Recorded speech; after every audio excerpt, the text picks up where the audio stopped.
بسم اللہ الرحمن الرحیم۔ اسلامک ایڈوائس چینل کے معزز خواتین و حضرات، السلام علیکم ورحمۃ اللہ وبرکاتہ۔ خواب میں خنجر دیکھنے کی کیا تعبیر ہے؟ حضرت ابن سیرین رحمۃ اللہ علیہ نے فرمایا ہے کہ اگر خواب میں دیکھے کہ اس کے ہاتھ میں خنجر ہے تو دلیل ہے کہ اس کی کسی سے عداوت ہوگی، اور اگر دیکھے کہ اس کا خنجر ٹوٹ گیا ہے یا ضائع ہوا ہے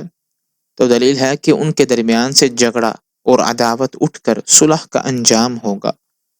اور اگر دیکھے کہ اس کے ہاتھ میں خنجر ہے تو دلیل ہے کہ جو کام چاہتا ہے اس کو اس میں کسی سے مدد حاصل ہوگی،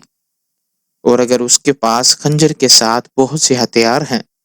تو دلیل ہے کہ دشمن پر فتح پائے گا اور اس کا کام انتظام سے ہوگا۔